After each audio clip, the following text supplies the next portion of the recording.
The wine inside Lestate smells like money. Not paper, but deep. Old money, the kind that smells like damp earth. Old leather and a faint hint of cherries.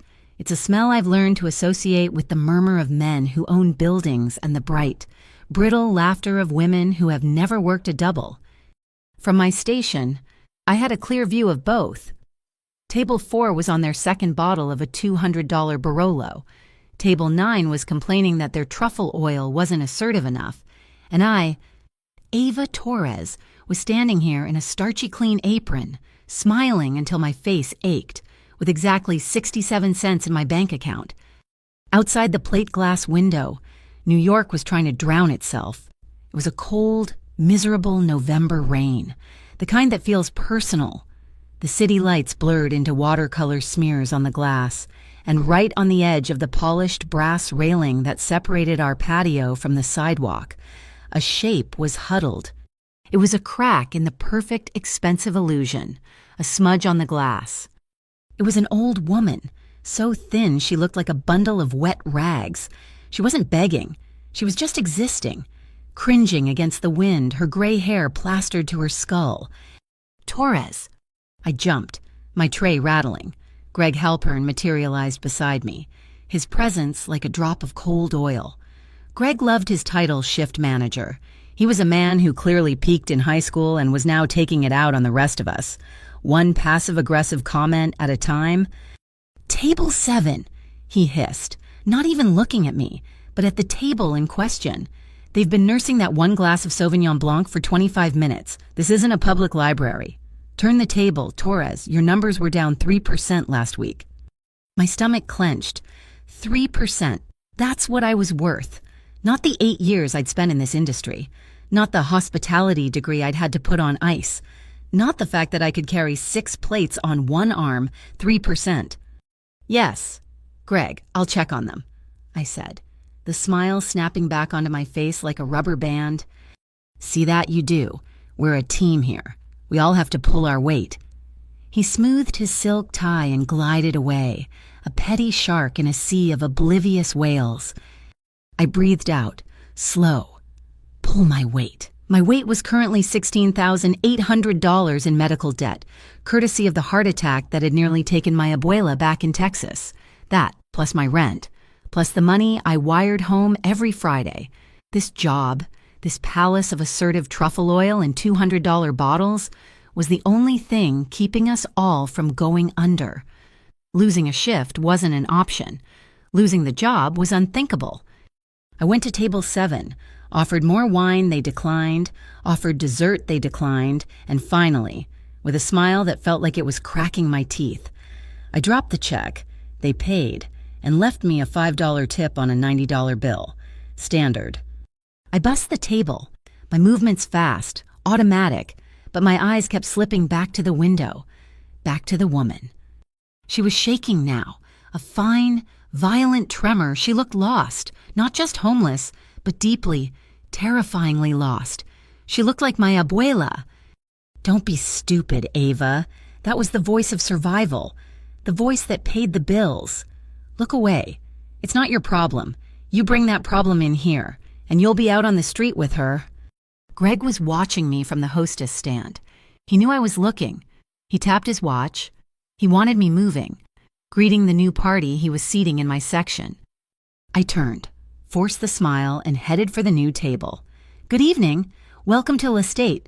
Can I start you with some—" My voice died. The woman outside had pressed her forehead against the glass. Her eyes were closed, her face pale and waxy in the neon-drenched rain. She wasn't just cold. She was in trouble.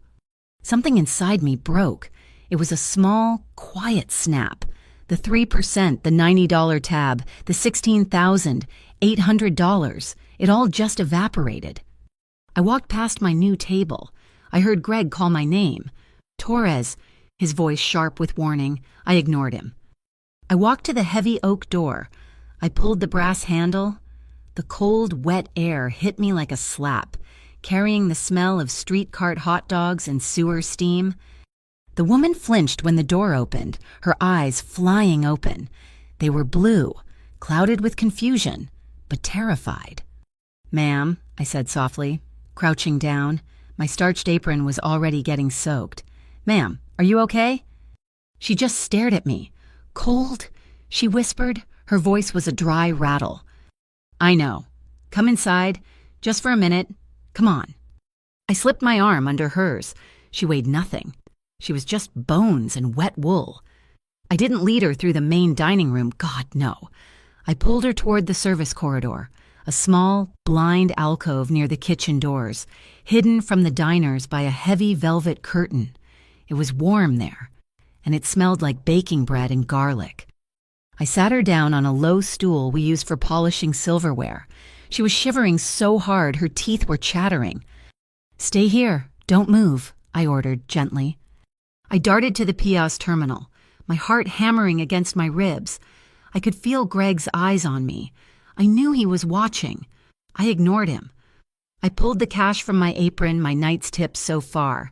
About $43, I punched in an order. Zuppa del giorno, focaccia, extra side, bottled water, no ice. Total $14.50. I paid in cash, hit print, and walked straight to the kitchen window. "Chef, I need that soup. Now," I said, sliding the ticket. Marco, the line cook, raised an eyebrow but saw the look on my face. He ladled the thick lentil soup into a bowl, added the bread, and slid it onto the pass. "Problem, chica." "Just feed me, Marco," I said, and grabbed the bowl. I brought it back to the alcove. The woman looked up, her eyes fastening on the steam rising from the bowl. I knelt in front of her. "Here, it's hot. Eat it, slowly." She grabbed the spoon, but her hands were shaking too badly. It clattered against the ceramic. I sighed, took the spoon from her, scooped up a small amount, and held it to her lips. "Just eat." She did. She ate with a desperate, silent hunger that made my throat close up. She ate 2 spoonfuls, then 3. The color was starting to come back to her face. And that's when Greg found us. He didn't yell. It was worse. His voice was a low, disgusted hiss that cut through the kitchen clatter.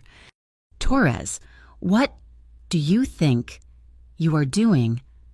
I stood up slowly, positioning myself between him and the woman, who had frozen, the spoon halfway to her mouth.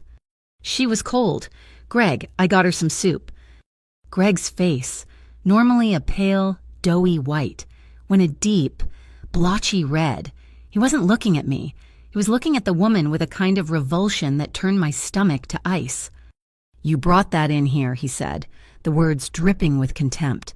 "This is a fine dining establishment, not a homeless shelter. Our guests pay $500 for a meal. They don't pay to look at filth." "She's a person, Greg," I said, my voice dangerously quiet. "She's just hungry." "I don't care what she is. Get her out now, before a guest sees." "No?"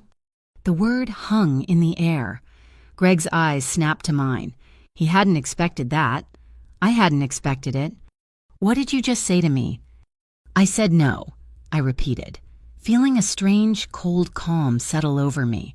The $16,800 suddenly seemed very far away. "She's going to finish her soup. Then I'll help her find a shelter." Greg was sputtering. His little bubble of power popped. He pointed a shaking finger at me. "You're fired, Torres. You're fired. Get your things and get out." The words hit me, but they felt dull. "You're firing me for giving a cold woman a $9 cup of soup." "I'm firing you for insubordination, for endangering the health code, for sullying the brand." He was yelling now, and a few of the kitchen staff had paused, watching. He leaned in, his voice dropping to a conspiratorial, venomous whisper. "And I'm going to make sure you never work in this town again. You know how many managers I know. You'll be blacklisted. You won't even be able to get a job washing dishes. Now get out of my restaurant." Blacklisted. The word was a death sentence. It meant no income. It meant Abuela's pills wouldn't get refilled. It meant eviction. All my survival instincts screamed at me to apologize, to beg, to drag the woman out into the rain myself. I looked down at her. She was terrified, her eyes wide, staring at Greg like he was a monster. I took a deep breath. I turned back to Greg.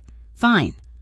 I took the remaining $28 and change from my apron pocket and threw it on the floor at his feet. That's for the soup and the brand. I turned my back on him. I knelt by the woman. "Come on, sweetheart," I said, my voice soft again. "Let's get you out of here. This place has lost its appetite." I helped her to her feet. She was still trembling, but she clung to my arm. I led her out the service door, into the relative quiet of the alleyway. The rain was still pouring, but at least we were under an awning. She looked up at me, her mind still somewhere else. She was looking past me, through the alley, toward the street, as if watching for someone. "He was supposed to," she muttered, her brow furrowing. "I'm late." "It's okay," I soothed, thinking she was just delirious.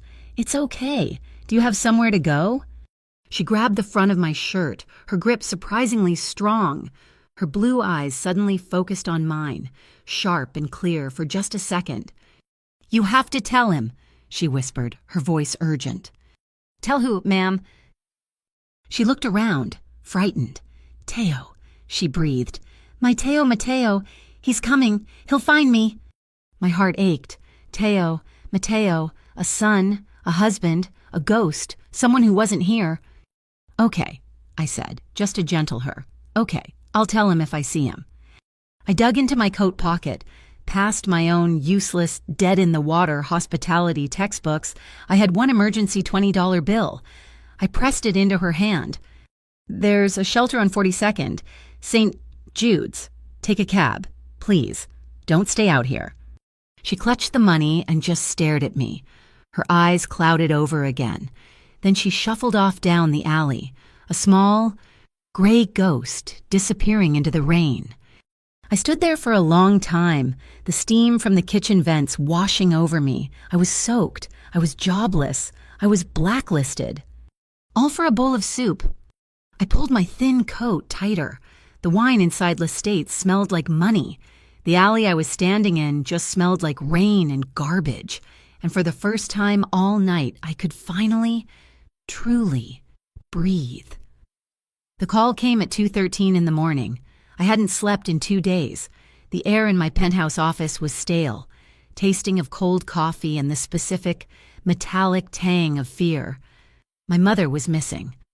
Elena Romano, the woman who had survived 50 years of this life with her grace intact, was now wandering the streets, her mind a beautiful, broken mosaic, slipping away from her and from me. My logistics empire, my control over the docks, my name, none of it mattered. I couldn't find my mother. "Boss?" Luca Bianchi's voice was flat, professional, cutting through the static on the secure line. "We have a hit. Midtown, a doorman at Lestate reported a disturbance. 9 o'clock. An elderly woman matching her description was forced out of the restaurant." Forced out. I was moving before he finished the sentence. "Lestate. The place on 54th, we supply their wine, don't we? And their produce, and their linens, boss, through 3 different holding companies. Good." I grabbed my overcoat. The fabric was cashmere, but it felt like armor. "Get the car. I want to talk to the manager who was on duty." "He's still there. Name's Greg Halpern, closing the books." "He can wait?" The drive from Lower Manhattan to Midtown was silent. Luca handled the sedan like it was an extension of himself, slicing through the empty, rain-slicked streets. I stared at the blurred lights. My mother, Elena, the woman who taught me how to read, how to negotiate my first deal, how to tell a Barolo from a Chianti, huddled in the rain, forced out. Lestate was dark when we arrived, save for a few dim lights in the back office. The heavy oak doors that Ava Torres had pushed open hours earlier were now locked. Luca didn't bother knocking. He used a small, metallic tool, and the lock clicked open with an expensive, useless snick. We walked into the main dining room. The air was thick with the ghosts of the night service stale wine, expensive perfume, and the faint, acrid smell of cleaner. A man in a cheap, overly tight suit looked up from a desk, his eyes wide with alarm. He had a doughy face and the weak, cruel mouth of a man who enjoyed the small power he'd been given. This was Greg Halpern. "Hey, we're closed," he yelped, standing up, trying to look imposing. "This is private property. I'm calling the police." Luca simply moved to stand in front of the door, and he didn't say anything. He just existed. Greg's bravado evaporated. "Who are you? What do you want?" I didn't sit. I walked slowly toward him, my hands in my coat pockets. "I'm Matteo. I own the trucks that bring your food and your wine and the sheets you put on your tables." I paused, letting him connect the dots. "I'm here about the old woman." Greg's face cycled through confusion, then dawning comprehension, and then disgustingly a sycophantic eagerness to please. He thought I was a high-profile customer, angry about the clientele. "Oh, that," he said, forcing a laugh. "Mr. Matteo, sir, I'm so sorry you had to hear about that. It was handled. I handled it personally." My blood went cold. "You handled it when—" "Absolutely," he said, puffing up, desperate to impress. "It was a complete breach of brand standards. One of my waitresses, Ava Torres. Total liability. She actually brought the creature inside. Can you imagine in here? Where people are paying top dollar? I had to terminate her on the spot. Of course. Zero tolerance for that kind of behavior. We maintain a certain standard at Lestate. I protected the brand." I looked at him. I saw every bully I'd ever known. Every petty tyrant who stepped on the weak to feel strong. He had used the word creature. He had called my mother filth. And he had fired the one person who had shown her kindness. "You protected the brand," I repeated. My voice was quiet. Luca knew that quiet. It was the moment before the storm. "Yes, sir, absolutely." I took my phone out. I dialed my logistics chief. "Anthony, it's Matteo. Our contract with Lestate. It's terminated, effective immediately. Stop the trucks, all of them. The produce rotting on the dock. That's their problem." I hung up before Anthony could reply. Greg's face went white. "What you can't do that we have a contract." I dialed my legal head. "Maria, I'm at Lestate on 54th. I want a full audit of their books. I want the health department here at 8 a.m. I want every vendor violation, every overtime discrepancy, every single infraction on their record pulled. By sunrise. Yes, I'm serious." This is insane," Greg shouted, panic setting in. "Who do you think you are?" "That old woman," I said, stepping closer, my voice dropping to a whisper that was louder than his shout. "The one you kicked into the rain. The creature you were so disgusted by. That was Elena Romano. That was my mother." The color drained from Greg's face. He looked like he was going to be sick. Right there on the polished herringbone floor. He stumbled backward, collapsing into his office chair. "I didn't know I had no idea." "No," I said. "You didn't. You just saw someone small, and you decided to crush them. And then," I added, the cold fury solidifying into something hard and sharp, "you crushed the one girl who tried to help." I looked at his desk. "The employee file. For Ava Torres. I want it." That's private personnel information." Luca took one step toward him. Greg fumbled with a drawer and threw the file onto the desk. I picked it up. "Ava Torres, 26, address in Queens." I looked at him. "You didn't just fire her. You threatened her. Didn't you? You told her you'd blacklist her." Greg was trembling, speechless. "You took away her living," I said softly. "A lesson in empathy? Greg, you should have taken it. Now you're going to get one." I turned and walked out. Luca followed, closing the door quietly behind us, leaving Greg Halpern alone in the dark with the ruins of his small, petty kingdom. In the car, under the dim glow of the cabin light, I read Ava Torres's file. It was thin. No disciplinary actions until tonight. Dependable. Good reviews from her previous job. A note at the bottom, emergency contact. Maria Torres, El Paso, Texas, grandmother. "Luca," I said, my voice rough. "I want a background check on her, Ava Torres. I want to know everything, but I want it quiet. No footprints. Understand?" "Understood, boss, by morning." Luca was better than his word. By 6 a.m. As the first gray light hit my office window, The report was on my desk. It wasn't a police file. It was a life. Ava Torres, 26, dropped out of a hospitality management program at CUNY 2 years in. Reason financial. Her grandmother, Maria, had a massive heart attack 8 months ago. Ava had taken on the debt, $16,800. She was working 2 jobs l'estate and a late-night stalking gig at a 24-hour bodega in her neighborhood.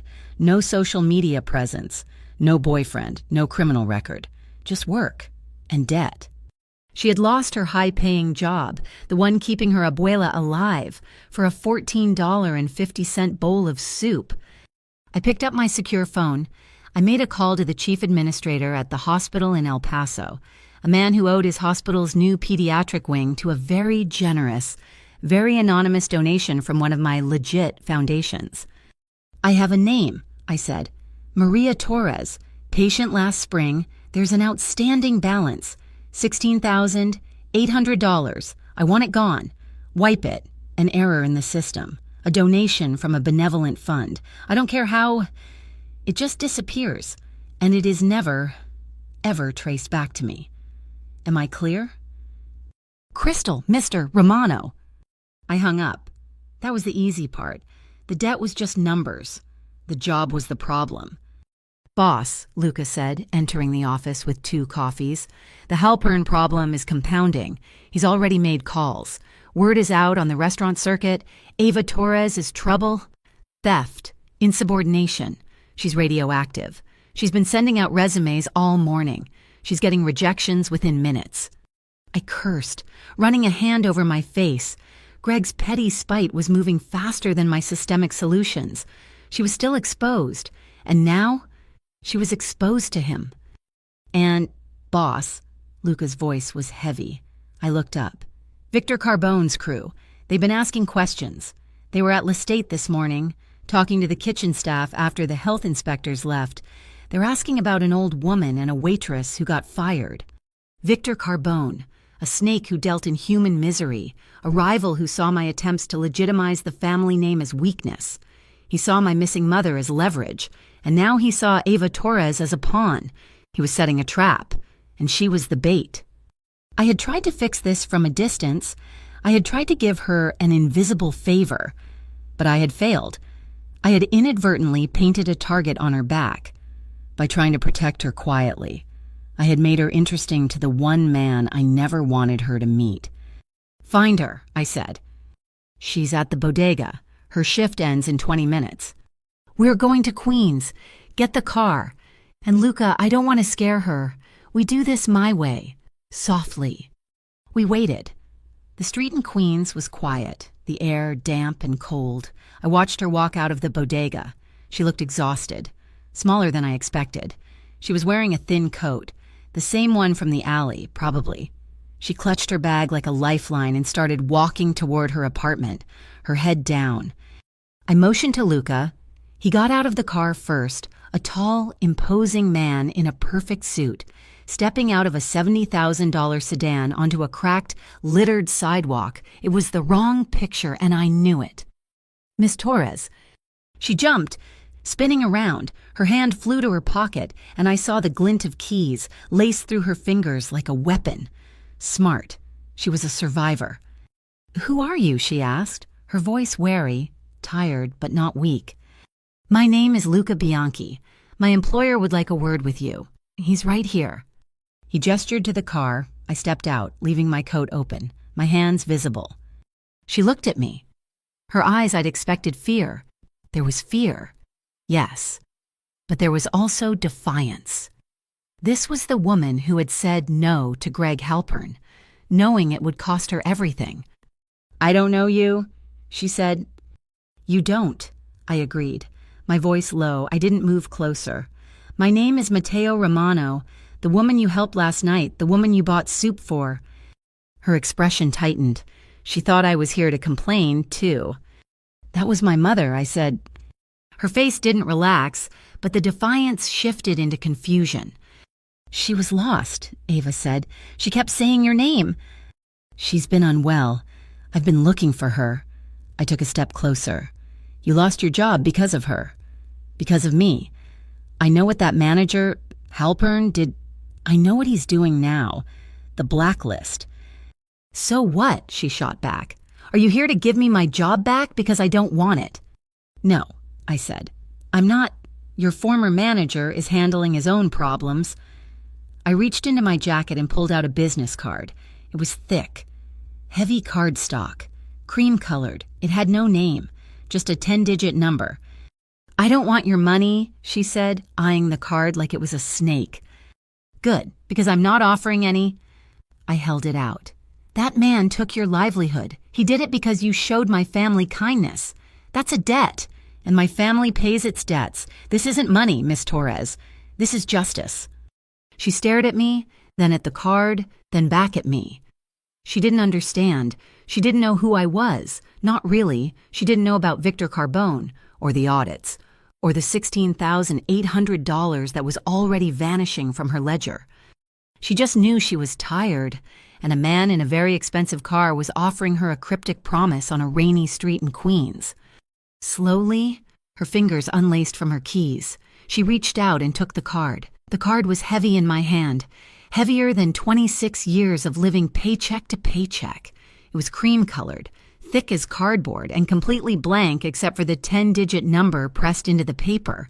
It felt like a trap. I looked from the card to the man, Matteo Romano. He stood in the damp street lamp glow, all quiet power and expensive wool.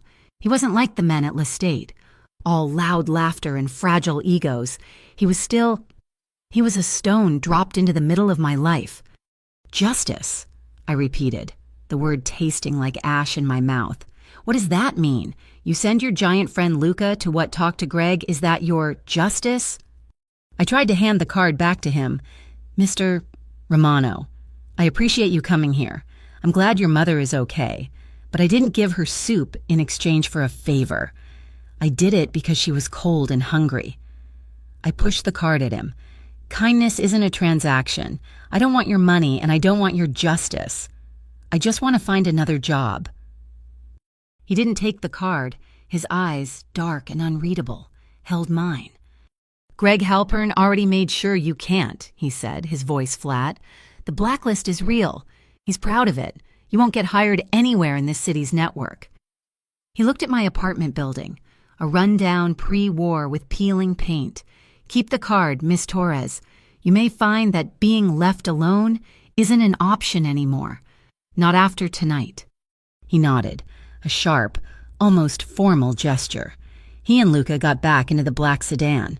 It was so quiet it barely made a sound as it disappeared down the street. I was left standing on the wet pavement, my shift over, my life in freefall, clutching a blank card that felt like it weighed 100 pounds. The next 48 hours proved him right. I was blacklisted. It wasn't just a threat, it was a wall. I sent out 43 applications online.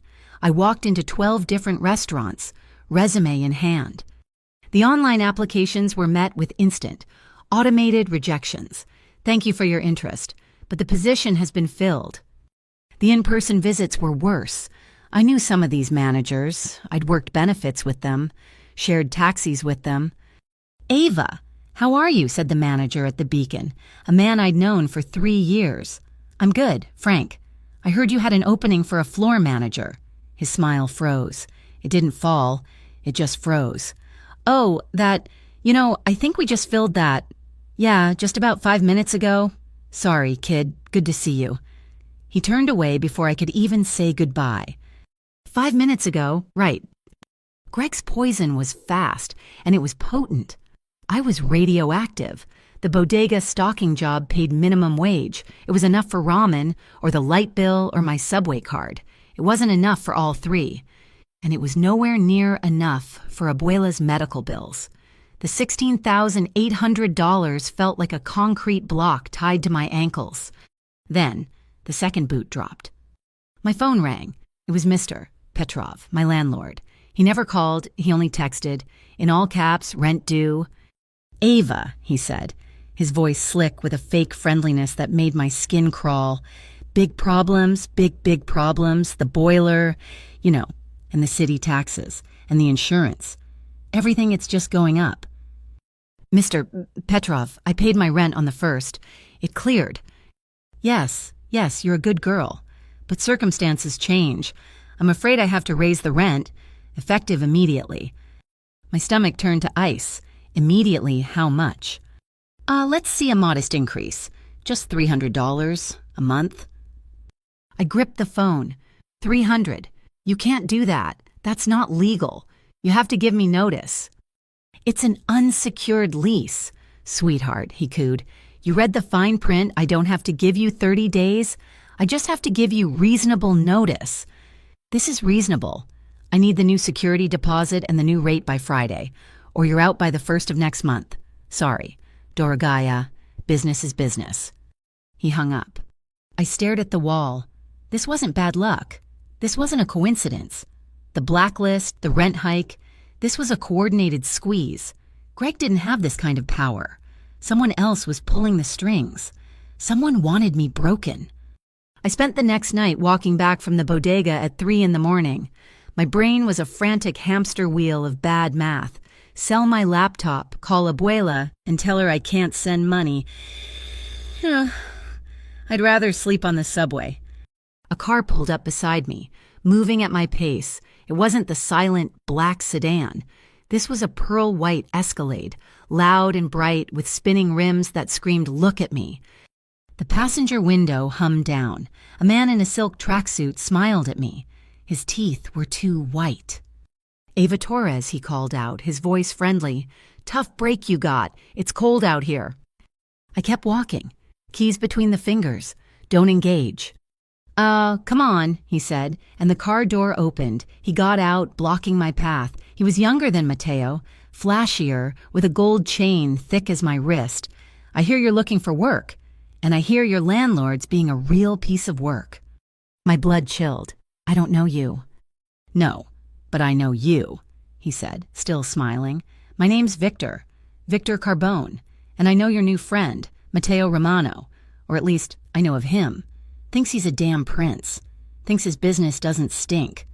He stepped closer, and I could smell his cologne. It was sweet and overpowering. "I hear he paid you a little visit, gave you his private number. He seems awful interested in the waitress who found his crazy old mom." "I don't know what you're talking about," I said, my voice shaking. But I stood my ground. "Yeah, you do. Listen, kid, I'm going to make this simple. You're in a bad spot. I can fix it." He pulled a thick envelope from his pocket. "This is $5,000, cash, just a hello. Your landlord problem. It'll disappear. Tonight, that debt you got down in Texas wiped clean." I stared at the envelope. $5,000. "What do you want?" I whispered. "Just talk," he said, shrugging. "Mateo calls you. You tell me. You see him. You tell me where. He's planning something. I want to know what it is. You just be my friend. Ava. In exchange, I'll give you a job managing one of my nightclubs. $10,000 a month. Under the table. You'll be set." $10,000 a month. It was a lifeline. It was Abuela's safety. It was breathing room. All I had to do was what betray the man who had, at least, apologized. I looked at Victor Carbone's smiling, reptilian face. He was offering me a golden cage. "I'd rather starve," I spat. The smile vanished. It didn't fade. It snapped off, like a light. "Bad choice. Chica," he hissed. "You think you're better than this. You're just a pawn, a little brown pawn in a big white game. And you're on the wrong side of the board. You think Romano's justice is clean. You're just something he's going to use and throw away. Pawns get sacrificed. You remember that." He got back in the Escalade. It peeled out, leaving a cloud of exhaust and the smell of burning rubber. I ran the rest of the way home, my heart pounding so hard I thought it would break a rib. The next night, I was a wreck. I had to go to work at the bodega. I couldn't afford not to. I took the subway, my shoulders hunched, my eyes darting to every face. Every man looked like Victor. Every car looked like the Escalade. I got off at my stop in Queens. It was 10 p.m. The platform was mostly empty. The street outside was dark. One of the overhead lights was shattered. I walked fast, my keys already woven through my fingers. A van turned the corner. A gray, windowless cargo van. It screeched to a halt right in front of me, blocking the sidewalk, its side door sliding open before it even stopped moving. 4 men, black masks, black hoodies. My throat closed. This wasn't a mugging, this was him. "Get in the van, girl, nice and easy, and you don't get hurt." One of them growled, stepping toward me. I didn't scream. I ran, back toward the station. I heard his footsteps pounding behind me. He was fast. He grabbed the strap of my messenger bag. I spun with the pull, dropping my weight, and drove my elbow backward, aiming for his face. I connected with something hard, his nose. I heard a wet crack and a howl of pain. But the momentum sent me stumbling. Another man grabbed my jacket, yanking me off my feet. He was strong. He began dragging me toward the open van door. I jammed my hand into my pocket, fumbling for my phone. My fingers were numb. Click, click, click, click, click. I hit the side button 5 times, the emergency 911 call. I knew it was useless. They'd be gone in 60 seconds. "Stupid," the man holding me snarled, twisting my arm behind my back. I was 3 feet from the van. I was going in. Screech. A wave of headlights, so bright they were blue, washed over us. A black sedan, Mateo's sedan, had come from nowhere, mounting the curb, slamming to a stop to block the van. A second sedan, identical, pinned it from behind. The man holding me froze. Luca Bianchi got out of the driver's side. He wasn't the polite, stoic driver anymore. He moved with a liquid, predatory grace. He wasn't armed, not visibly, but the way he held himself was more threatening than any weapon. The man holding me saw him, saw the second car, and understood. The odds had just changed. "Let her go!" Luca's voice was a low growl, barely audible, but it cut through the night. The man holding my arm didn't argue. He shoved me, hard. I fell to the pavement, my knee exploding in pain as it hit the concrete. The 4 men scrambled back into their van like rats. The van's engine roared. It slammed in reverse, hit the second sedan, and then peeled out, driving over the sidewalk to get away. Silence.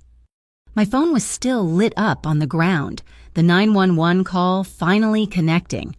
"Emergency services," a tinny voice said. "What is your location?" Luca walked over. He looked down at the phone, then at me.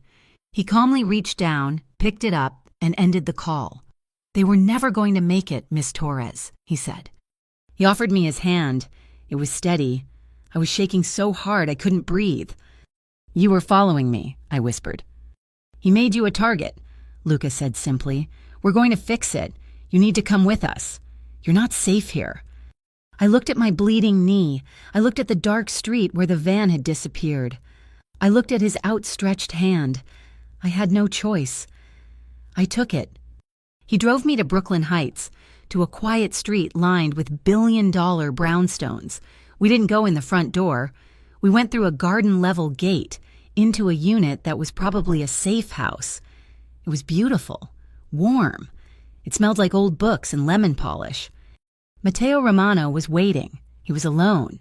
He was in a dark sweater and jeans, not a suit. He looked worried. "Ava," he said, dropping the Miss Torres. He stopped a good 10 feet away from me. "I'm sorry. This is my fault. I tried to fix your debt. I tried to fix your job. All I did was put a spotlight on you for Victor Carbone. He tried to take me." "I know. He wanted leverage. He wanted you." He motioned to Luca, who brought a first aid kit. Mateo knelt, right there on the rug, and opened it. "This wasn't supposed to touch you." "Your mother," I said, my voice shaking. "Is she—" "She's safe. We found her. She was at St. Michael's, the church downtown. She's here. She wanted to see you." The old woman, Elena, walked in from a back room. She was clean, her gray hair soft, wearing a warm robe. Her eyes were clear. She looked at me, and her face lit up with a smile that was pure sunshine. "You," she whispered. She came right to me and took both my hands in hers. They were warm. "You were the angel in the storm, the girl with the soup." "I'm glad you're safe, Elena," I murmured. She looked at Mateo, then back at me. Her expression was firm. "I told him. she said, her voice strong. I told him what you did, and I told him you can't buy it. You don't turn a blessing into a transaction. It ruins the gift. Mateo stood up, nodding. My mother is the conscience of this family. Ava, she's right. I can't pay you for what you did. Carbone will just find another way to get to you. The blacklist, the landlord, that was all him, trying to push you toward him. He wanted you as an informant. So what now? I asked, looking at my ruined jeans. Do I just hide here for the rest of my life? No, Mateo said. He picked up a thick, leather-bound folder from a nearby desk and handed it to me. You fight back, but not my way. Your way. I opened it. It was a full-blown business proposal. The Hearth Network, I read aloud. I've been developing it for a year, he said, his voice quiet, intense. A chain of community kitchens, not soup lines, dignified dining, real plates, real tables, waitstaff. We give people a meal, but more importantly, we give them respect. We give them a place to be seen. My words? From the alley, we see you. It's funded entirely through my legitimate holdings, he went on. The logistics companies, the real estate division, it's clean. Ava, 100% clean, audited, separate. I looked up, confused. What does this have to do with me? I need someone to run it, he said. I need an executive director, someone who understands what it means, someone who isn't afraid of the Greg Halperns of the world, someone who, when faced with the choice, defaults to kindness. I stared at the proposal. It was a lifeline. It was everything I'd ever wanted to do with my hospitality degree. But it was him. I can't, I whispered, closing the folder. This is just, it's a golden leash. It's a moral debt. I'll be working for you. I'll be tangled in all of this. In Victor Carbone, in vans and men in masks. I can't. I expected him to be angry. He just looked sad. It was Elena who stepped forward. She put her hand on my shoulder. Child, she said gently, look at me. You are already tangled. The moment you opened that restaurant door for me, you stepped into this fight. The world is run by men like Greg and men like Victor. What my son is offering you, it isn't a leash, it's a shield, and it's a sword. She smiled, her eyes crinkling. Besides, you already did the hardest part, the part I'm not sure even I could have done. What was that? You saw another human being, she said. Don't stop now. I held the leather-bound proposal in my hands. It was a shield. It was a sword. It was also, I knew, a gilded cage if I wasn't careful. I looked up from the business plan, the Hearth Network, and met Mateo Romano's steady, dark gaze. Elena stood beside me, her hand a warm, reassuring weight on my shoulder. I'll do it, I said. My voice didn't shake. I'd lost my job, my apartment was threatened, and I'd just been nearly thrown into a van. The fear was still there, a cold knot in my stomach, but it had been burned clean by a new, harder anger. Mateo nodded, a flicker of relief in his eyes. Good. Luca will arrange. On 3 conditions, I cut him off. He stopped. His stillness was absolute. Elena's hand squeezed my shoulder, just once, in support. First, I said, tapping the proposal, financial transparency, total. I want a separate, independently audited account for the Hearth Network. Your money, your legitimate money, goes in. I control how it comes out, and the audit reports are made public every quarter. Done, he said, without blinking. Second, no commingling ever. I don't want a single dollar that comes from anything else touching this project. If I even smell it, I walk. I gave you my word. It's clean. My third condition, I said, and this was the hardest one. This cannot be a front. It cannot be a cover for your other business, and it cannot be a bargaining chip. You, your men, your associates. You don't use Hearth as a meeting place. You don't use it for leverage. You don't use it for anything but what it's for feeding people. This is a bright line. Mr.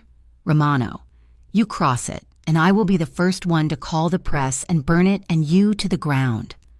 The silence in the brownstone was heavy. I had just threatened a man who, I was beginning to understand people did not threaten.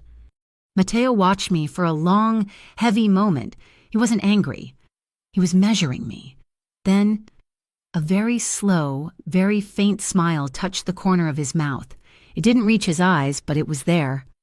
"You have my word, Miss Torres," he said. He extended his hand. "As my mother said, this is not a transaction. This is a partnership. You are the executive director. I am your first investor." I took his hand. His grip was firm, warm, and dry. It was a deal.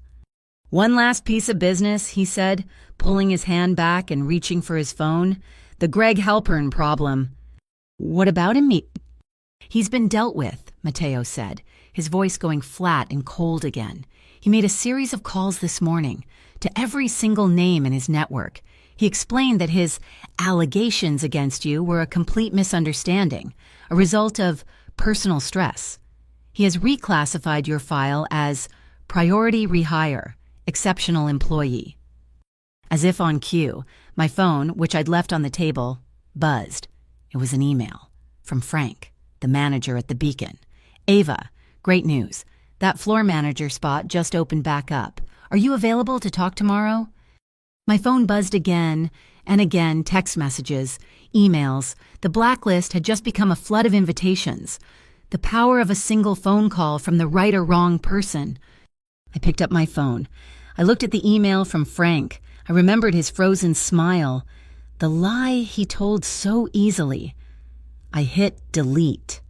"I'm afraid I'm not available," and I said, looking at Mateo. "I've just accepted a new position. I have an organization to build." We started in Harlem, on a block just south of Morningside Park. The space was an old, failed taqueria, stripped to the studs. It was perfect. The first week was a blur of contractor bids, city permits, and interviews. I wasn't just building a kitchen, I was building an army. My first hire wasn't a manager, it was a chef. His name was Michael Big Mike Evans.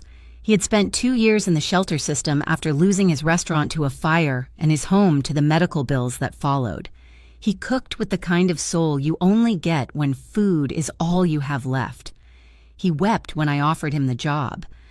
"I won't just cook, director," he'd said, his voice thick. "I'll feed them. There's a difference." My second hire was Sarah Jenkins, a coordinator from a local NGO who looked like a librarian but swore like a sailor.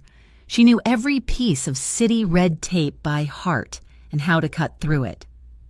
My third was a pro bono lawyer from a downtown firm, a young guy named Ben, who was tired of processing corporate mergers and wanted to do something that matters. We were a motley crew, funded by a silent, invisible investor, and fueled by coffee and a shared, desperate need to make a damn difference. Victor Carbone didn't wait for us to open. The first attack was bureaucratic. 2 men in cheap suits showed up with clipboards, claiming to be from the Department of Health. They were very professional, very intimidating, and their list of violations was a mile long.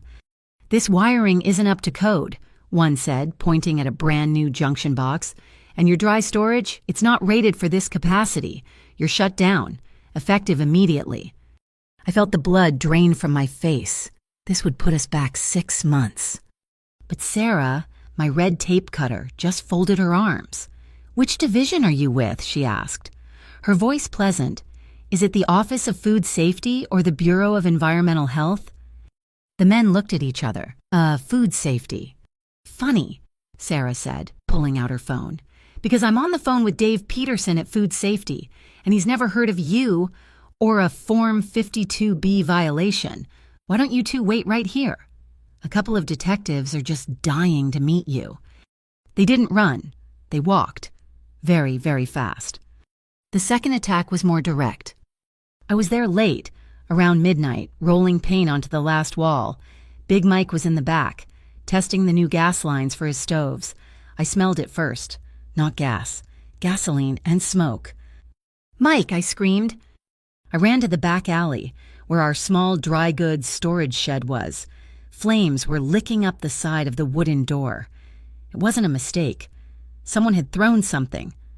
Big Mike came barreling out with a fire extinguisher and blasted the door. The flames died with a wet chemical hiss, leaving a charred, stinking mess. No real damage. Nothing lost but a few bags of rice and a lot of our peace of mind. But the message was clear. I can burn you down. Mateo was there in 20 minutes. He didn't come in his sedan. He came in a dark, unremarkable SUV. And he was alone. He walked over to the scorched door. He didn't ask if I was okay. He just touched the blackened wood with his fingertips. He's putting his hands on civilians. Mateo's voice was so low I could barely hear it. It was the quietest, most dangerous sound I had ever heard. He's touching this.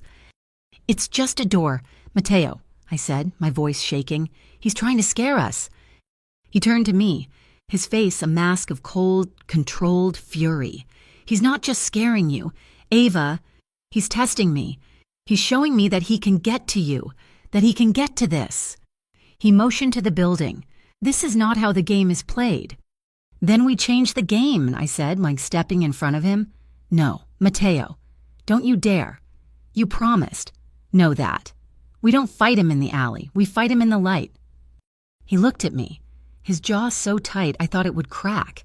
He was a bomb, and the fuse was burning. He's not going to stop, he said. Neither am I. Victor's next move was smarter. He went public. A small, influential city blog, the kind that all the political aides read, posted an exposé. Harlem's new charity has dark money ties. It didn't name Mateo, but it named Romano Logistics as the sole funder. It hinted at mob connections. It called me a naive front. The phone calls started. The city food bank was pausing our contract. The volunteer sign-up sheet was suddenly empty. We're dead, Sarah said, dropping her head onto her desk. He just cut our legs out from under us. No, I said. He just gave us a platform. The next morning, I sent out an email to every news desk in the city, and especially to the blogger who wrote the story. Sidewalk press conference, the Hearth Network, 10 a.m., full transparency. I set up a small podium and a portable speaker on the sidewalk, right in front of our half-painted building. A crew from NY1 showed up, more curious than anything. The blogger was there, arms folded, looking smug. I was terrified. My hands were shaking. I wasn't a CEO. I was a waitress. But I stepped up to the microphone. Good morning, I said. My name is Ava Torres. You've heard a lot of rumors about our project, so I'm here to give you the facts. I had Ben, my pro bono lawyer, hand out packets.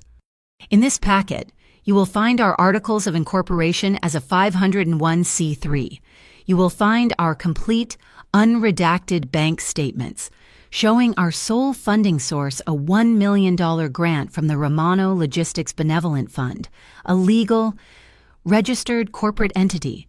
You will also find our new contract with the city and the personal bios of my entire staff. We are not a front. We are a kitchen. And we are open for questions. The blogger, suddenly looking less smug, raised his hand. But Romano Logistics, everyone knows that name. How can you guarantee this isn't just washing money? You can guarantee it, I said, because you're looking at the audits, and because I'm telling you, my only job here is to run this kitchen, and I will protect its integrity with everything I have. We have nothing to hide. It worked. The NY1 piece that night was positive. New Harlem charity faces down rumors with radical transparency. The city food bank called to unpause our contract. I thought I had won.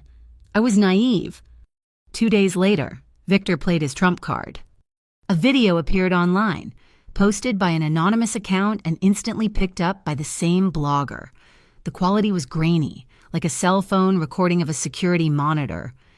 The headline, Exclusive Charity Head Ava Torres in Late Night Meeting with Notorious Boss. It was me. It was the night of the kidnapping attempt. But the video was cut. It didn't show the van. It didn't show the men in masks. It just showed me, looking disheveled, talking to Mateo Romano on a dark street, and then getting into his black, expensive car. It was edited to look intimate, secret, like a payoff. The comments were brutal. Knew it was a front. She's his mistress. Sleazy. My phone was exploding. Sarah was crying. Big Mike looked like he wanted to punch a hole in the wall. This was a kill shot. I couldn't fight. I sat in the dark office, staring at the screen. I felt violated. He had taken my moment of terror and twisted it into something ugly. Ava! Mateo's voice was on the phone. I hadn't even heard it ring. Don't look at it. I'm handling this. I'm going to end this. No, I whispered. No, you're right. The game has to change, but you're wrong about who changes it. I hung up on him. I called Luca Bianchi. Luca, I need a favor. The subway station, the night I was attacked. I need the full, unedited camera footage from the platform, and I need it 10 minutes ago. He didn't ask why. Check your email in 5 minutes. It arrived, and I remembered my phone, the 911 call. The police had sent me a copy of the audio for the report I filed. I went online. I went straight to the blogger's post, and I posted a comment. You want the full story? Here it is. I uploaded the full, unedited, time-stamped video from the subway. It showed the van screeching to a halt. It showed the 4 men jumping out. It showed me fighting, elbowing one in the face. It showed me being dragged, and it showed, clear as day, Mateo's cars arriving and scattering them. Then, I uploaded the audio file. My voice, high-pitched, sobbing and screaming. Someone's trying to take me a gray van. Please help. He has my arm. He's pulling me. I added one sentence at the bottom. This is the late-night meeting you're all talking about. This is what Victor Carbone's men did to me. And this is what Mateo Romano saved me from. My name is Ava Torres, and I am not hiding anymore. I hit post. And I sat back, my heart hammering, to watch the entire narrative burn to the ground. The post went live at 2:17 in the morning. For 3 minutes, the internet was silent. Then, the firestorm I'd started began to burn. My phone didn't just buzz, it screamed, it lit up, vibrating so hard it fell off the table. The blogger who had posted the cut video deleted his entire account within 10 minutes. The NY1 reporter was the first to call, his voice frantic. Ava, is this real? The audio, my God, we're running this. This is attempted kidnapping. The narrative didn't just flip, it shattered. By dawn, Victor Carbone wasn't just a rumored figure. He was the man who had ordered 4 thugs to abduct a civilian waitress off the street. My video, the raw footage from the subway, was the #1 trending topic in the city. But I felt no victory. I felt cold. I had won the public. But the public wasn't the man in the white Escalade. I had just, very publicly, declared war on a man who didn't fight with blog posts. We opened Hearth #1 3 days later. It wasn't a grand opening. We didn't cut a ribbon. Big Mike just fired up the stoves at 5 p.m. and unlocked the doors. We called it a soft open. Our goal was 150 servings of his 5-borough chili hot, dignified, and served on real ceramic plates. By 6 p.m., the line was down the block. The NY1 story had been good for us. People weren't just coming for food. They were coming to see the place that had stared down a monster. Director, Big Mike yelled from the kitchen, his face flushed with sweat and pride. The truck from the food bank. It's running late. It was supposed to be here an hour ago with the bread and the reserved produce. It's fine, Mike, I called back, balancing 3 plates. It's rush hour. They'll be here. But they weren't. At 7 p.m., with 50 people still waiting to be seated, Sarah burst out of the office, her face pale. Ava, the truck. It's not the traffic. My stomach dropped. What is it? The driver just called. He's stuck. On the Willis Avenue Bridge. All 4 lanes are blocked. An accident? No, she said, her voice dropping. It's not an accident. 4 white cargo vans, no plates. They're parked sideways, completely blocking the road. He said there are men in masks just standing there. Cops have been called, but they're experiencing delays. It's him, Ava. It's Victor. He's cutting off our food supply. The dining room was full, but the kitchen was running on fumes. We had maybe 20 servings left. He's starving us out, I whispered. He couldn't burn us down. He couldn't smear us, so he was just going to stop the food. The old Ava, the waitress from Lestate, would have cried. The new Ava, the executive director of the Hearth Network, got angry. He thinks he's the only one who controls the streets, I said, untying my apron. He's wrong. I went to the office and grabbed my phone. I didn't call Mateo. This wasn't his fight. This was mine. I had spent 2 months building this place, and I had done it by building a community. It was time to make a call. Rabbi Cohen, I said, my voice sharp. It's Ava Torres. I'm in a bind. Victor Carbone is blocking the food bank truck on the Willis. I have 60 people on the street and nothing to feed them.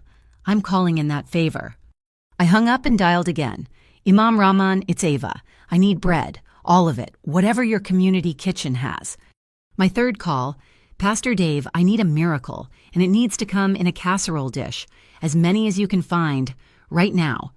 For 10 minutes. Nothing. Then a beaten-up sedan rolled up. Rabbi Cohen's son jumped out, carrying 2 enormous, steaming aluminum trays of brisket and kugel. My mom said your family, he grunted, shoving them at me. She said this is what we do.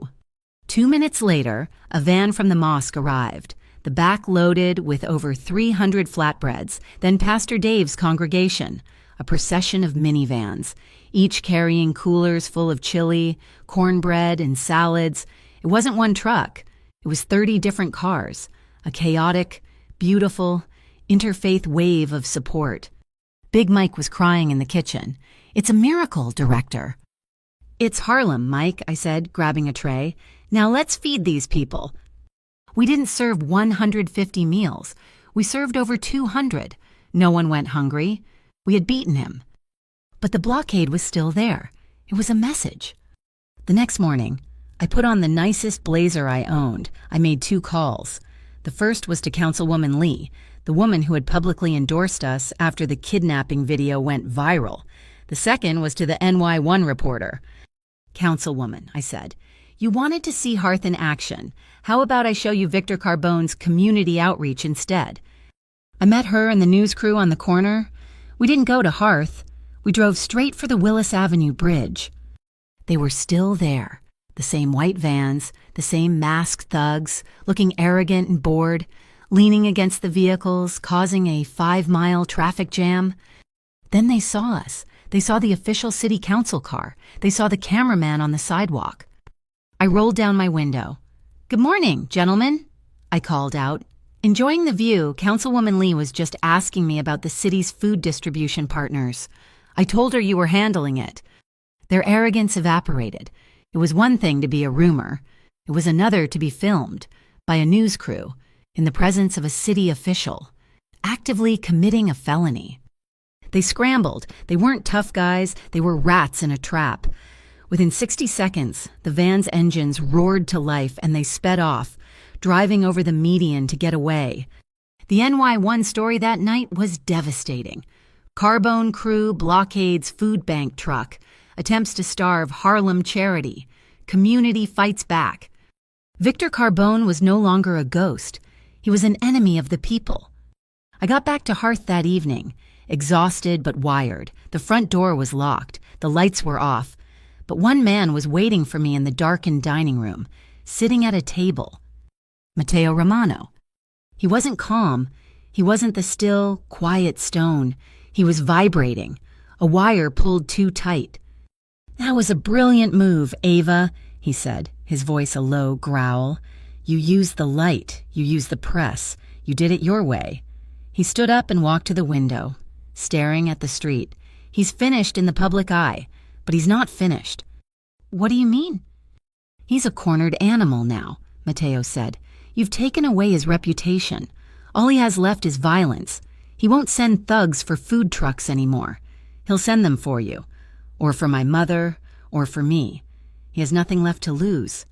So what do we do? I whispered. I end it, he said. He crossed the line when he put his hands on you. He crossed it again when he blocked food for this place. This is beyond our family rules. This is a federal matter. He's invited the whole world in. My heart hammered. What are you going to do? I'm meeting him, he said. He sent a message. He wants a truce. He's lying. He wants to finish this. So do I. No, I said, grabbing his arm. You can't. That's what he wants.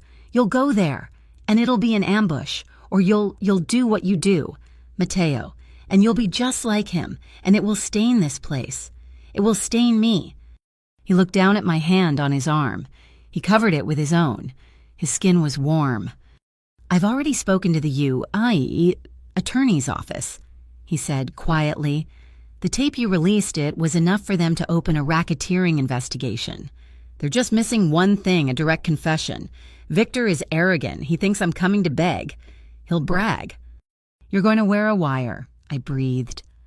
I'm going to give them the evidence to put him away for the rest of his life. I'm coming with you, I said. Absolutely not. It's at the Red Hook Piers. It's not safe. He'll be expecting you to be cowed, I argued, my mind racing. He won't be expecting me. He sees me as the pawn. He'll get sloppy. He'll say things in front of me he wouldn't say to you. I started this. Matteo, the night I gave your mother that soup, I have to be there when it ends. He stared at me, his dark eyes searching mine. I saw the conflict. The boss wanted me 1,000 miles away. But the man understood. You stay with Luca, he finally said.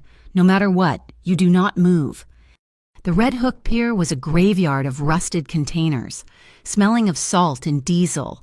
It was raining, a cold, miserable drizzle. Luca parked our sedan in the shadows, 200 yards from the clearing. Matteo got out, walking alone into the dim light. He was wearing the wire. Victor arrived in his white Escalade. He got out, flanked by 4 men. Romano, Victor's voice was a sneer, carrying on the wet air. You finally came to bend the knee. Did you bring me a gift? Maybe that little waitress of yours? This ends tonight, Victor. Matteo's voice was calm. You won. The place, it's too much trouble. I'm shutting it down. Victor laughed, a high, barking sound. You're shutting it down. I shut you down. You think you're a king. You're just a glorified grocer. I blocked your little soup kitchen with 4 vans. I tried to grab your little girlfriend. I set fire to your door, and you did nothing. He was confessing. He was giving them everything. And then, one of Victor's men, standing at the edge of the light, lifted his head. He'd seen us. He'd seen the glint of light on Luca's binoculars. Boss, it's a setup. He's got a watcher. Everything happened at once. Victor's face contorted in rage. Kill him, kill them all, get the tape. The night exploded. The sound wasn't a pop like in movies. It was a deafening crack of gunfire. Get down, Luca yelled. Shoving my head below the dashboard, he was out of the car in a second, using the engine block as cover, returning fire with a handgun. Matteo had vanished, diving behind a stack of barrels. The air was full of noise and the whine of ricochets. And then Victor's phone rang. A bright, cheerful, classical tune that cut through the gunfire. Everyone froze for a split second. The shooting paused. Victor, hiding behind his Escalade, looked at his phone, confused. He answered it. What? He went pale. His jaw dropped. We could hear a faint, reedy voice from the phone speaker. Vincenzo. Matteo, reloading behind the barrels, looked up. He knew that voice. It was Elena. Victor was stammering. Elena, I didn't know he crossed into my territory. You forgot. Vincenzo, the voice crackled. You forgot who saved your family when you had nothing. You forgot my husband's generosity. You raised your hand to my son. She had known him from the old neighborhood, before he was Carbone. He was Vincenzo, a kid who owed his life to the Romano family. That moment of hesitation, that single frozen second of a hard man's forgotten past, that's all it took. The sirens weren't distant. They were here. Floodlights blasted the pier, washing it in white, blinding light. FBI, hands in the air, drop your weapons. Victor's men threw their guns down. Victor just stood there, staring at his phone. The blood drained from his face. He had been beaten. Not by Matteo, not by me, but by an old woman's memory. Agents swarmed him, slamming him against the side of the Escalade. Victor Carbone, you are under arrest for attempted murder, racketeering, conspiracy. The adrenaline drained out of me, leaving me shaking. I got out of the car. Luca was leaning against the fender, clutching his shoulder. "Luca, you're hit." "Just a scratch, Director." He grunted, but he was pale. "Got me in the shoulder." Matteo walked out of the shadows. He wasn't looking at Victor being cuffed. He was looking at me. His suit was torn, his face smeared with grime. An FBI agent in a windbreaker clapped him on the good shoulder. "We got it all, Mr. Romano. The wire was hot, a full confession. He's gone for good." Matteo nodded. He had done it. He had had Victor, dead to rights in a firefight. He could have finished it his way, the old way. But he'd held back. He'd waited. He'd chosen my way, the law. He walked over to me, and he didn't say anything. He just stripped off his heavy, expensive overcoat and draped it over my shoulders. It was warm, and it smelled like wool, coffee, and the cold. Metallic tang of the rain. The night at the pier felt like a lifetime ago. The echo of gunfire and sirens faded, replaced by the clang of hammers and the smell of fresh paint. The adrenaline was gone, and in its place was a deep, resonating exhaustion, and something new, purpose. The day after Victor Carbone's arrest, an event that rocked the city's underbelly and made the front page of the Post-Hearth #1 was quiet. Luca, his arm in a clean black sling from the scratch that turned out to be a deep graze, stood by the door. He was my security, my shadow, a silent reminder of the world I had touched. But the fear was gone. Victor's removal wasn't just a win, it was a dam breaking. The city, which had been wary of us, now saw us as heroes. The food bank didn't just unpause our contract. The director himself called, apologizing profusely. "Director Torres," he'd said, his voice slick with newfound respect, "we're looking at a new memorandum of agreement. I think we can increase your allotment by, let's say, 40%. And of course, the delivery blockade, a terrible, terrible thing. We filed our own report. The supply trucks, which had been our biggest vulnerability, were now our most stable asset. And the volunteers, they came in waves. The interfaith army of Rabbi Cohen, Imam Rahman, and Pastor Dave became a permanent coalition. But new faces showed up every day. College students, off-duty firemen, retired teachers. They didn't just see a soup kitchen, they saw a story. They saw the place that had stared down the dark and won. Then, I got the call I'd been waiting for, though I didn't know it. It wasn't from Matteo. It was from a woman with a crisp, corporate voice, introducing herself as the head of human resources for the Lestate Hospitality Group's parent company. "Miss Torres," she said, "all business. We're calling to follow up on the incident regarding your separation from our Midtown location." "You mean the part where Greg Halpern fired me for feeding a homeless woman?" I asked, wiping sawdust off my desk. The woman cleared her throat. "Yes. Well, following a thorough internal review, Mr. Halpern's employment has been terminated." I stopped. I hadn't expected that. "The Lestate Group," she continued, reading from a script, "is issuing a formal and public apology to you for the unconscionable behavior of our former manager. His actions do not reflect our values." "He blacklisted me," I said, my voice flat. "Yes, about that. We've been made aware that Mr. Halpern is also the subject of a state-level investigation by the Department of Labor regarding numerous harassment claims and wage and hour violations. Several of your former co-workers came forward after he was suspended. It seems you weren't the only one he targeted." So, Greg wasn't just a petty tyrant. He was a corner cutter, a bully, and in the end, just a liability.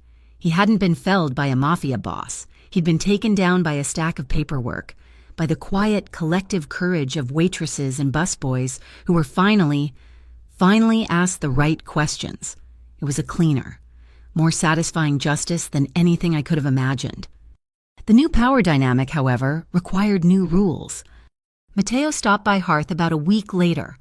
It was the first time I'd seen him since the pier. He looked different in the daylight, in my world.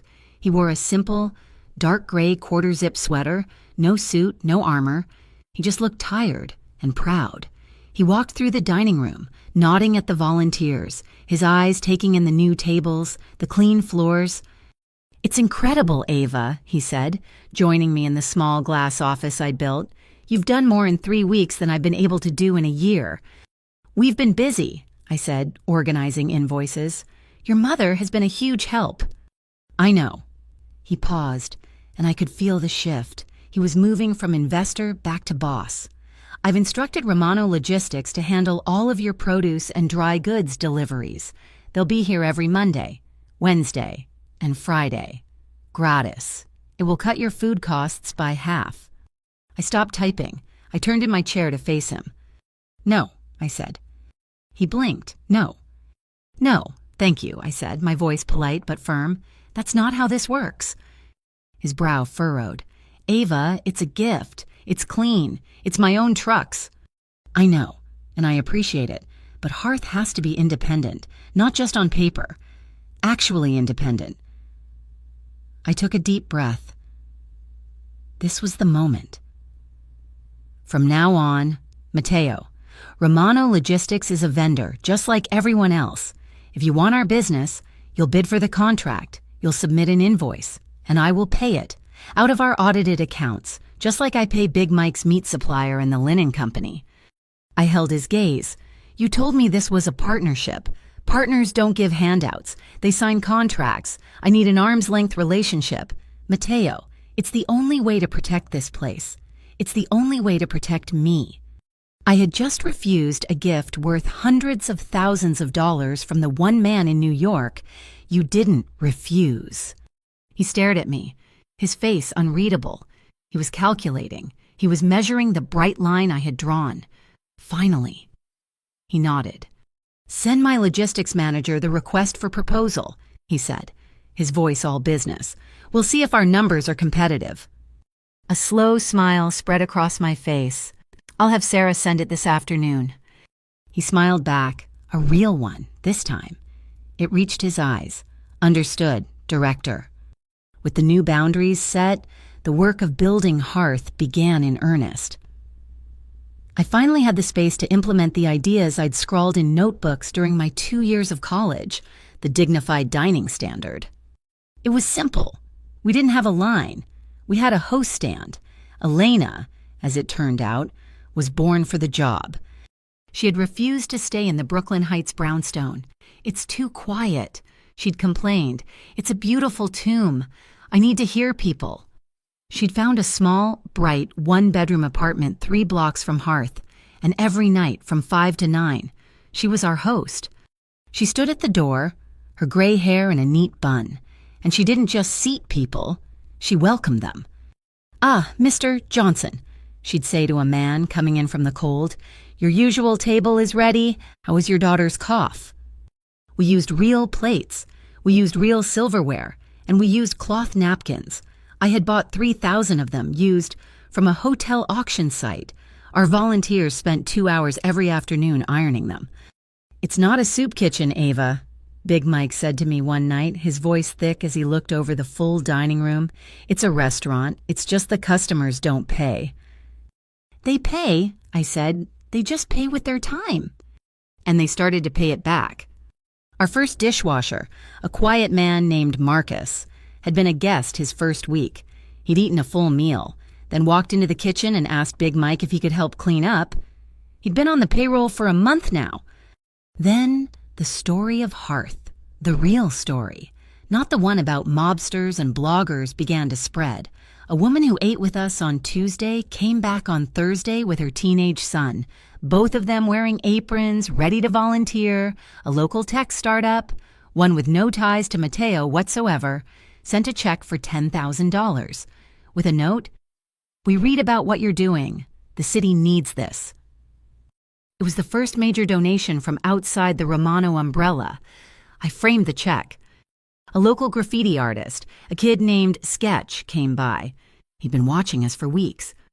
"I don't have money, director," he said, shuffling his feet, "but that wall, it's real ugly." "I know," I said. "I don't have a budget for paint." "You don't need one."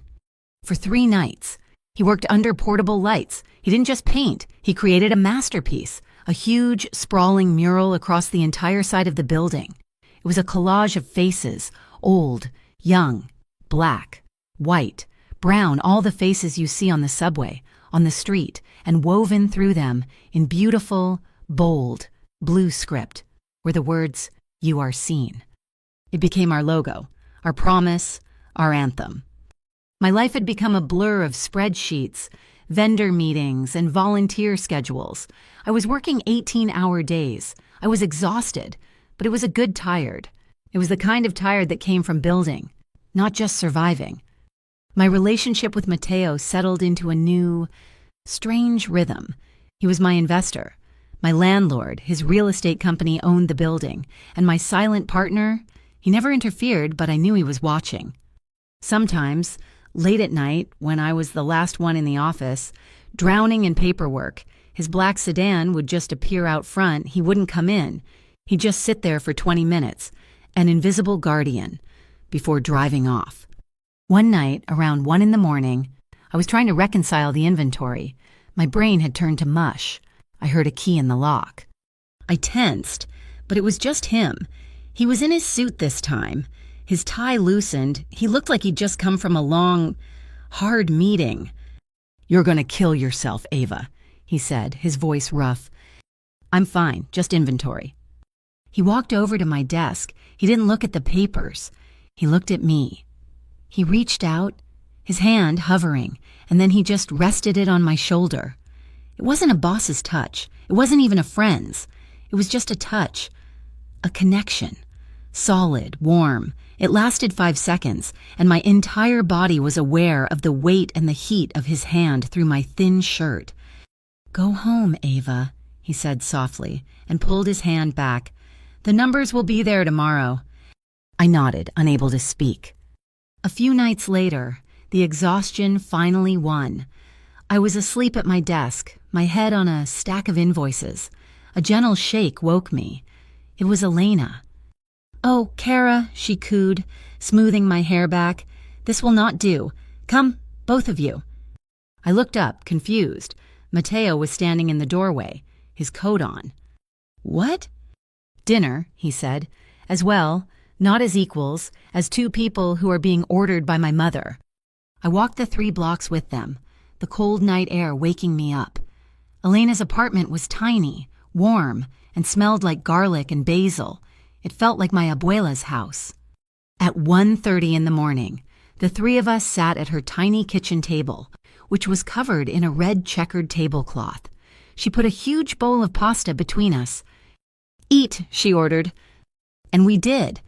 We ate pasta and drank cheap red wine from mismatched glasses. We didn't talk about Victor. We didn't talk about the pier or the press or the danger. We talked about the rising cost of bread.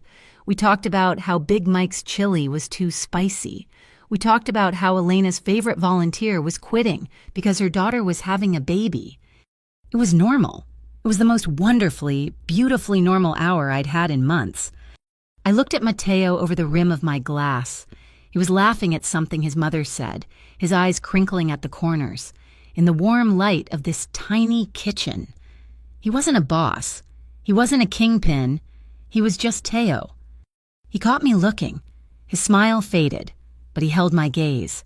No words were spoken. No promises were made. But I knew, in that small, quiet apartment, that this was no longer about a debt. It was no longer about justice, or even about hearth. It was about this. This was the start of something else. 6 months after the night at the pier, the air in Sunset Park, Brooklyn, smelled different. It wasn't the diesel and salt of the Red Hook docks or the old money perfume of Lestate. It was the smell of welding shops, fresh pan dulce from the corner panaderia, and the damp, hopeful energy of 1,000 families trying to make it, all crammed into one neighborhood. This was the home of Hearth Number 2. The Harlem location was our flagship, our proof of concept. This was the scale up.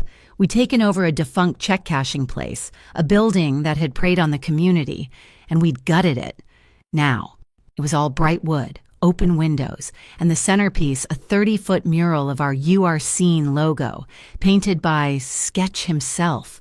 This branch wasn't for the unhoused, it was for the working poor, the single mothers who drove Uber all night, the day laborers, the families packing into one-bedroom apartments. Today was the grand opening.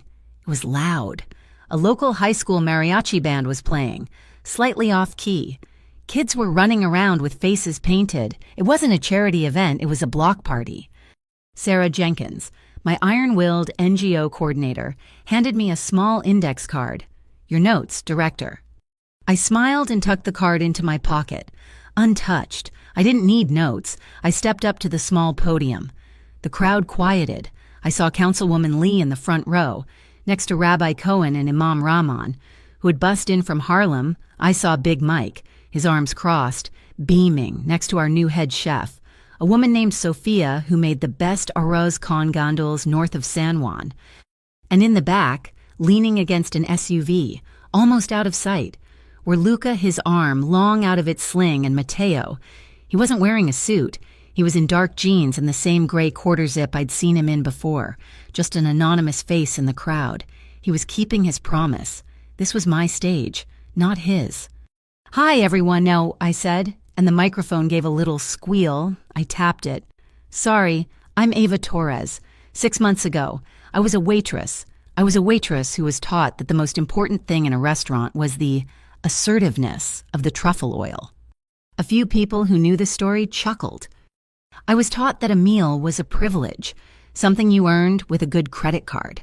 I was taught that some people, I nodded toward the street, were just cracks in the glass, a smudge on the view. I took a deep breath. Hearth is here. To say that is a lie. A meal is not a privilege. It is a right. It is the fundamental, non-negotiable right to be treated as a human being. The men and women who will eat here, they're the ones welding the steel, cleaning the offices, and driving the trucks that keep this city running. We are not giving them anything. We are just finally seeing them, and we are giving them back the dignity that the system tries to strip away every single day. The applause was warm and real. "I'm not the hero of this story," I said, looking over the crowd. "The heroes are the people who, when they had nothing, shared it. They're the people who come here after a long shift, not just to eat, but to volunteer." I looked to the side. "And the hero is the woman who taught me, and my investor, that you don't turn a blessing into a transaction. Ladies and gentlemen, the godmother of the Hearth Network, Elena Romano." Elena, her face glowing, stepped forward. She was wearing a bright blue dress, and she didn't just cut the ribbon with the oversized scissors. She attacked it, severing it with a triumphant snap. As the crowd surged in, drawn by the smell of Big Mike's and Sophia's cooking, I felt a hand on my shoulder. It was Councilwoman Lee. "Incredible speech. Ava," she said, her politician's smile firmly in place. "The mayor's office is very impressed. We've been talking. We'd like to propose a pilot program, a city-funded voucher system for hot meals with Hearth as the exclusive partner. A, say, 3-month trial." I looked at her. The old Ava would have wept with gratitude. A city contract, a partnership. It was everything I'd ever dreamed of. But the new Ava, the director, saw the fine print. "A 3-month trial," I repeated, my voice pleasant. "So, you'd get the photo op, the press release about public-private partnerships just in time for the budget hearings, and in 3 months, when the press moves on, the program vanishes. And I'm left explaining to 1,000 families why the city decided they're not worth feeding anymore." Her smile faltered. "Thank you for the offer, Councilwoman," I said, "but we're not interested in a pilot. We're interested in policy. You want to partner with us? You come back to me with a line item in the permanent city budget. You come back with a 5-year commitment. We're not a photo op. We're a solution. You and the mayor are welcome to join us, but we are not here for your PR." She stared at me, her political brain recalculating. She wasn't angry. She looked impressed. "I see," she said. "I'll be in touch. Director Torres." She walked away, not toward the food, but back to her car, her phone already to her ear. I let out a breath. I just gambled with the city, and it felt right. That night, I sat alone in the new, quiet office of Hearth Number 2. It smelled like fresh paint and pine sol. I took a postcard from my bag. It was a picture of the "You Are Seen" mural. I turned it over and started to write. Querida Abuela. It's been a long time. I'm sorry I haven't been able to visit. The $16,800 debt, you don't have to worry about it anymore. It's handled. I have a new job.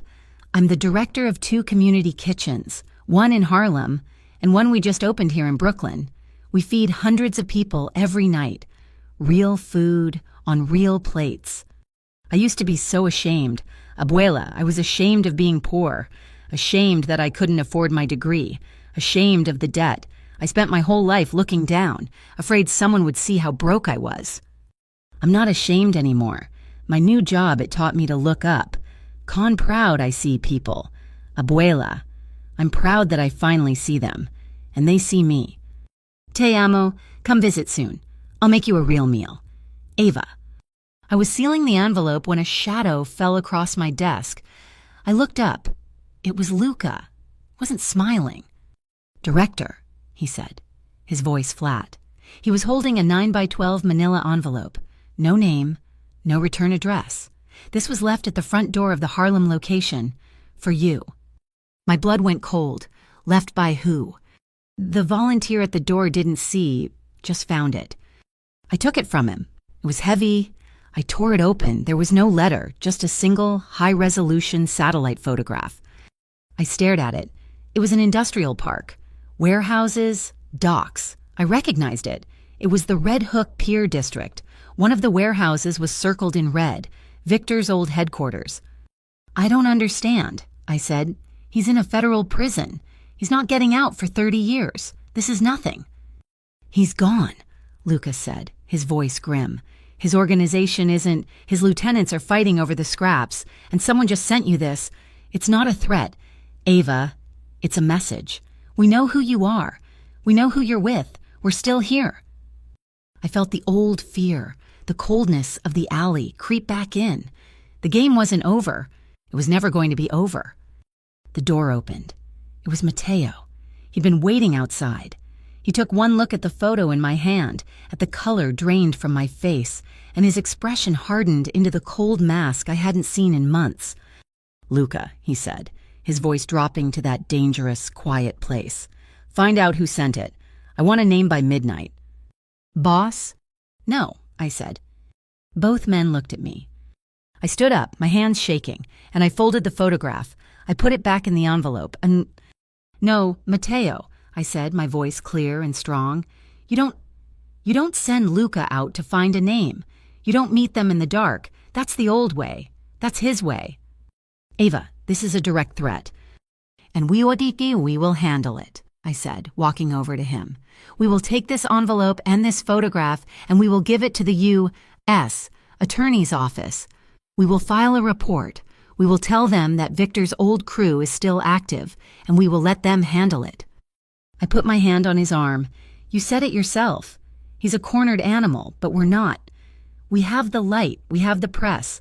We have the city. We have transparency. That's our armor, Mateo, not the shadows. He looked down at my hand, then up at my face. The coldness in his eyes was at war with something else, with the promise he'd made. He was the bomb, and I was, once again, asking him not to explode. He closed his eyes, just for a second, and let out a long breath. When he opened them, the bomb was disarmed. Okay, Ava, he said, his voice rough. We do it your way, as equals. He turned to Luca. You heard the director. Bag it. Get it to the feds in the morning. Cooperate fully. Luca looked relieved. He nodded, took the envelope, and disappeared, leaving us alone.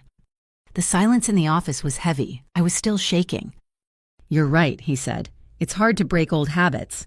I know, I said. We stood there for a long time. The mariachi music had faded. All I could hear was the rain, which had started to tap against the window. It was a cold, miserable-sounding drizzle, the same kind of rain from that first night. He looked at the rain, then at me. "Ava," he said, and he seemed nervous. The man who had faced down federal agents and killers was nervous.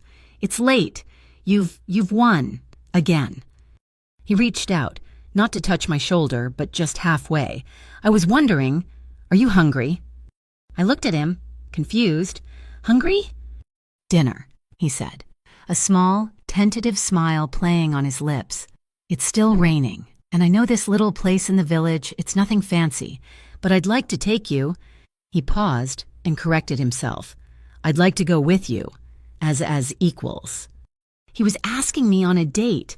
After everything, after the arrests, the politics, the threats, the pasta at his mother's table, he was finally simply asking.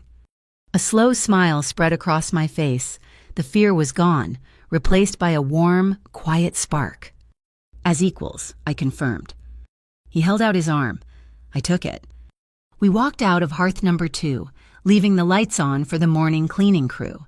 We stepped out into the rain, but I didn't feel the cold. I glanced back just once. As we walked toward his car, the light from inside the kitchen silhouetted a new guest, an old man in a thin jacket who had just stepped in, looking for a late meal. One of the volunteers, a young woman who was probably in college, was wiping down the last table. She saw him. She stopped, put down her rag, and smiled. I saw the old man mouth the words, "Is it too late?" The volunteer walked over to him, put a hand on his arm, and led him toward a clean, warm table. "No, sir," I heard her say. "You're right on time. We see you. Thank you so much for listening to the story. I'd love to know where in the world you're tuning in from. Please drop a comment below to share your thoughts and let us know where you're listening. If you enjoyed this, please subscribe to Mafia Boss Stories and like this video. And to help this story reach more listeners, please consider supporting us by hitting the hype button. We appreciate your support and can't wait to read your comments.